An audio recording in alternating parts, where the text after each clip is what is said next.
I'm Big Lou, and you're watching Big Lou Barbecue and other things I want to do. You may see a little bit of smoke going across your screen. I got a chimney of coals going over there. And in my grill, I'll give you just 2 guesses as to what grill that is. It's made in Houston, Texas. There's a hint. Just two guesses. That's right, the Old Smoky. How did you guess that? Golly, you're good at this game. All right. We're gonna be making some spicy marinated mushrooms, all right? I've been making mushrooms like this for a long time, using the SWAT team with it, and generally whatever rub or using a Cajun Creole seasoning with it a little bit, but been exposed to Uncle Steve's SpicyR, and that makes these, they're already good, but these make them absolutely great. He sent me a bottle with my label on it. He sent me a couple bottles with my label on it, so I'm almost at the line, but I don't have to order more because I got some more in the cabinet, all right? Anyway, just a little bit. Don't need much of it. Don't need much of it. And we don't need much marinade either. All right. I'm going to talk to you about mushrooms, how to prep them, and we'll mix up this marinade, and we will get things going on the Old Smoky. Okay, now what we're using is these Kitchen Pride made in Texas, the mushroom of Texas, Baby Bella, or grown in Texas, I should say. And you know, it was an 8-ounce package, all right? Anyway, that's what I'm using. So cooking them on a Texas-made grill. Texas mushrooms. All right, I got a ½ pound of Baby Bellas here. I've already cleaned them. When you get your mushrooms, you want to clean them. This is the bottom of the box. You see all that dirt on there? Some of the dirt was still in the mushrooms. Now, how do you clean mushrooms? You get a wet paper towel, a damp paper towel, and you wipe them. Now, you can just rinse them in a colander under the sink. All right, you see how you do this? Wax on, wax off. All right, you can rinse them in a colander under the sink. But the problem with that is mushrooms are absorbent and they absorb the water. And if you want to marinate them, well, you got water in there. They don't soak up the marinade quite as well. However, if I'm cooking a lot more than just this ½ pound, then I'll put them in the colander and rinse them under the sink and let them drip in the colander for a little while or something. White mushrooms, you can tell when they're clean. These are the Baby Bellas, and they have spots on them, so sometimes you kind of got to rub, but these are all cleaned already. All right, with the Bellas, you want to take the end of the stem and just cut that off. That can kind of be a little weird, a little woody, you know. I just cut the end of the stem off. I don't do that with the white mushrooms, and you don't have to. It's just that part's a little chewy, that part that's been on there. So I'm gonna go ahead and get all these cut, and we'll be back to make the marinade. All right, to make up this marinade, we're gonna go with 2 teaspoons of soy. All right, just like that. You don't need much marinade. 2 teaspoons of Worcestershire sauce. I forgot to uncap it. You expecting to watch a professional show?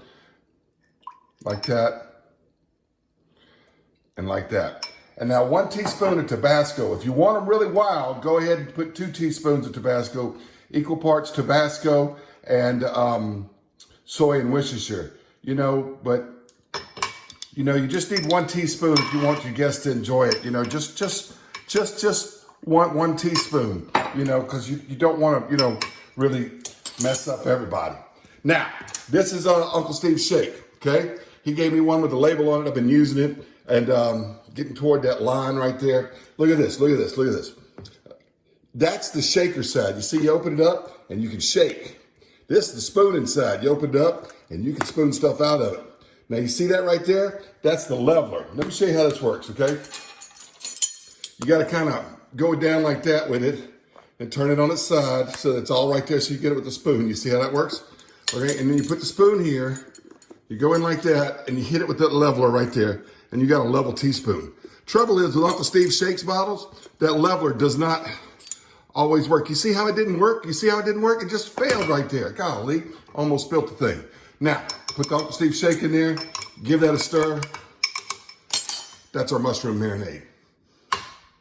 Now you really just need those ingredients, but I'm gonna do an onion too. And I got an onion quartered up and just kind of gonna break them up sort of in big pieces here like that and throw it in there with it. Oops, I dropped a piece. That's all right. I won't use that piece. Just put an onion in there with it. Pour this marinade in there. You don't need a lot. I'm telling you, you don't need much. All right. If you want to use more, you can use a little bit more, but they don't need to be sick. You can just rub it. Just make sure every mushroom gets that marinade on there. All right. Then squeeze the air out of it. All right. Squeeze the air out of it. seal it off, roll it up tight, set it in your ice box for at least an hour, maybe a little more. Doesn't take long. The mushrooms will get that flavor in there. You can see here in the bag, they've all been exposed to the marinade. All right, while the mushrooms are marinating in the fridge for about an hour, let's talk about how to cook them. You can cook them right on your stovetop in a skillet, in a pan, all right? Just heat it up and you can just kind of cook them up about medium heat or so, stir them around. You can put them in a casserole dish and put them in your oven if you want to, all right? But I like to grill them. But the problem with grilling mushrooms, some grills got really wide spaces between the grates. Small mushrooms can fall through there. Even if they're not that wide, little pieces like the stem or the edge of the mushroom can get caught in the grate and they break apart. A good idea is to get a grill pan. All right, this is one from Lodge. By the way, I'm gonna be mentioning a lot of brand names in this video because this video was not sponsored by anybody because nobody sponsored me because I ain't worried about it and I wanna say what I wanna say. This was made by Lodge, but you can get a stainless steel one, I think made by Weber. And Charbroil, I think, makes one that's like porcelain covered with a lot of holes in it. What happens is they put a lot of little holes in these pans and you cook fish and stuff that breaks apart. A lot of people cook asparagus with it and stuff. But mushrooms and onions like these, you just put on the grill and you keep them moving a little bit so they don't scorch or anything. And you can grill the mushrooms right there. And then sometimes you can smoke them. All right, yeah, you can get some kind of smoking basket thing like I've got right here. This is what they used to call the barbecue can. I think they've been discontinued, but you put food inside there, you put this cap on there. Look at this. Sometimes I'll smoke these in my ugly drum smoker or my barrel house cooker. I told you I'm mentioning all kind of brands today, whatever. I just hang it in there. So this is really good. You put this in a pit barrel too, all right? You could just hang that in there, but they don't make these anymore. I don't think you can get them anymore, all right? I know that Pit Barrel makes a basket hanger that hangs. It's cuboid shape, not cylindrical shape. I don't know why it goes cuboid, it goes into a cylinder-shaped drum. But there's other things too. I think Barbecue Dragon makes one that rolls around on your grill. It's got a handle on two sides. Looks a lot like this, except that it has hinges and latch, and it opens up like that, all right? It doesn't open up from the top with a lid on it. So whatever you got, whether it's a grill pan or whether it's just a sheet of aluminum foil put on your grill with some holes punched in it or whatever, you can cook these mushrooms. All right, so just because I'm cooking these in these can and you don't have one like this, doesn't matter. All right, doesn't matter. Just wanted to show it to you. I just dropped the lid off. You see, you're supposed to lock the lid on there. I just dropped it off. Dead nabbit.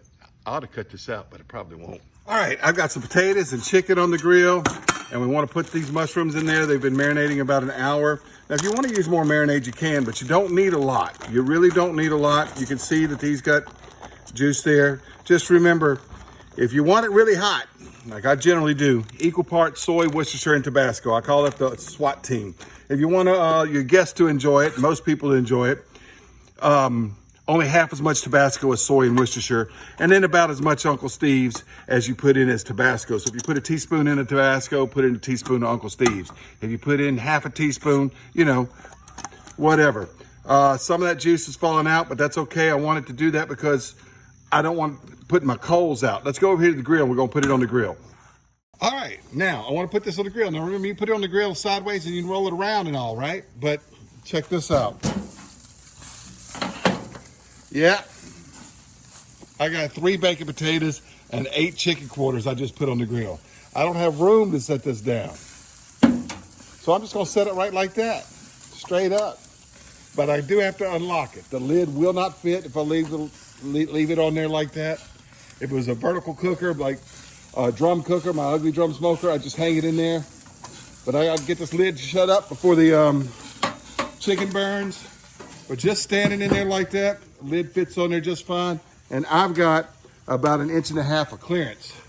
But I'm not trying to sell that can to you because they don't make them anymore.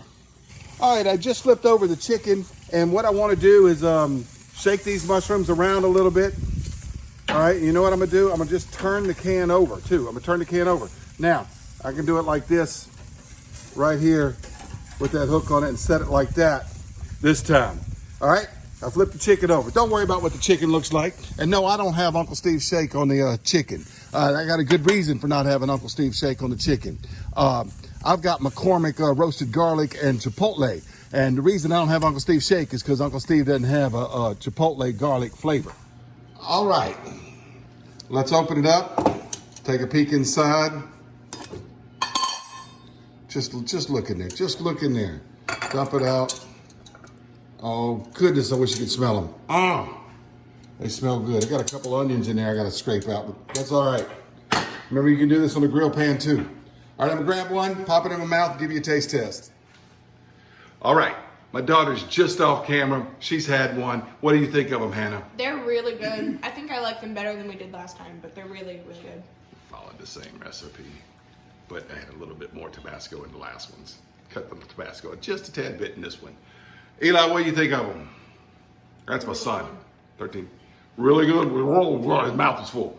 My wife's just off camera too. She's the one we cut the Tabasco back for. They're perfect. They're not too spicy this time. Thank you. Little button of good spiciness though. They're still spicy. Like a mushroom bomb in your mouth. Woo! You gotta try these spicy marinated mushrooms with Uncle Steve Shake. Hey, thanks for watching Big Lou Barbecue.